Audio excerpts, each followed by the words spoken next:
Chapitre 2 Dominique. Le train de Paris est parti en direction de Mantes. Peu à peu, les voyageurs sont sortis de la gare de Milan. Monsieur Hugo, Pat et Fred regardent le quai maintenant vide. Pas de Dominique. Il a peut-être manqué son train. Il y a seulement un ado avec un gros sac à dos. Elle regarde de tous les côtés. Elle aussi attend quelqu'un. Elle s'approche de Monsieur Hugo. « Excusez-moi, monsieur. Personne n'est venu me chercher. Je dois aller à Montalet-le-Bois. Est-ce qu'il y a un car pour aller là-bas? » « Tu as de la chance. Nous sommes de Montalet. On peut te prendre avec nous. Avec qui est-ce que tu as rendez-vous? » « Avec la famille Rigaud.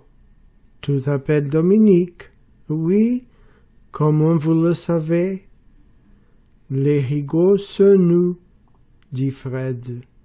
« On attend un Dominique. »« Mais tu es une fille, » ajoute Pat. « Pour nous, Dominique, c'est un garçon. »« Je suis vraiment désolé, » dit Dominique. Elle rit. « J'ai toujours été une fille, et je ne veux pas changer. Enfin, tu es là, c'est le plus important. À la maison, tu vas faire la connaissance de Joséphine, la sœur de ces deux gars-là. Tu vas voir, elle est sympa. Vous allez bien vous entendre. En tout cas, ça va être une surprise pour Jo et ma femme. » Quand Monsieur Hugo gare la voiture, sa femme et sa fille attendent devant la porte de la maison. « Le train est arrivé en retard? Vous avez eu un problème en route? » demande Madame Hugo. « Il est déjà 3 heures. Mais où est Dominique? » veut savoir Joséphine.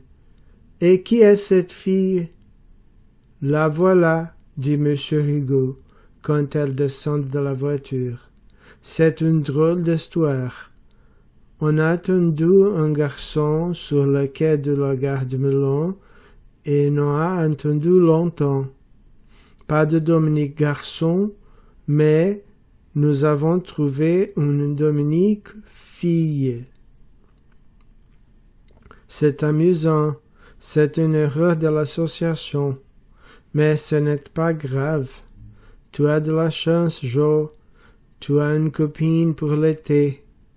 Oui, 2 garçons et 2 filles, c'est mieux qu'une fille et 3 garçons, répond Jo avec le sourire. Tout le monde entre dans la maison, on boit quelque chose, on fait connaissance. Où va coucher Dominique? Demande Jo. Ma chambre est bien trop petite pour y mettre un 12e lit. Elle ne peut pas coucher dans la chambre de garçon, et pourquoi pas, dit Monsieur Hugo, mais sans les garçons. Alors, on va coucher où, nous? Demande Pat et Fred. Dans les jardins? Vous voulez toujours faire du camping? C'est l'occasion de dormir sous la tente. On va la monter à côté du garage. C'est une bonne idée, non? Je ne sais pas, dit Pat. Toutes nos affaires sont dans notre chambre. Nos bouquins, notre ordinateur, mes photos, les maquettes de Fred. Dominique aime peut-être le camping, ajoute Fred. On peut lui prêter notre tente. Je suis d'accord avec Fred, continue Pat. Non, non et non. Dominique prend votre chambre. Un point, c'est tout.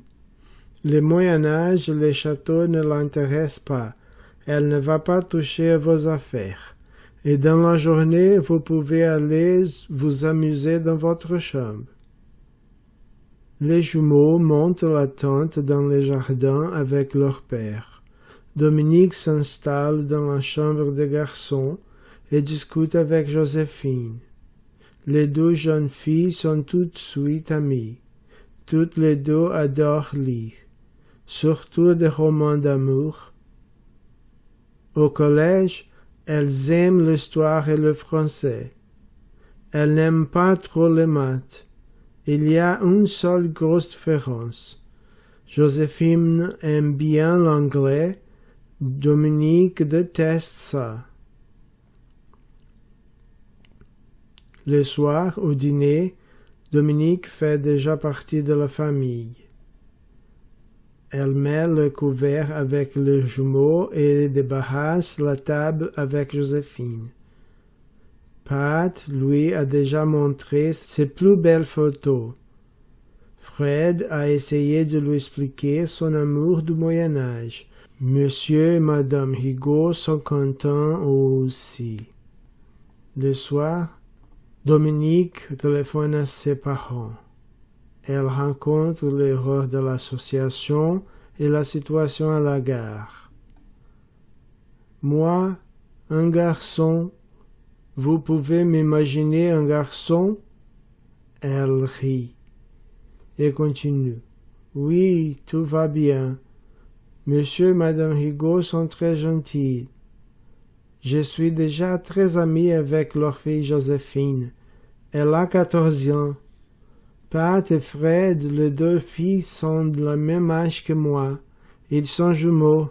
Demain, nous allons visiter les jardins de Giverny. Vous avez le bonjour de toute la famille. Je vous embrasse bien fort tous les deux. Au revoir. Dominique est fatigué et s'endort rapidement. Avant de se coucher, Jo lit un article sur Claude Monet et Giverny. Demain, elle a envie de briller devant Dominique. Dans leur tente, les jumeaux ont du mal à s'endormir.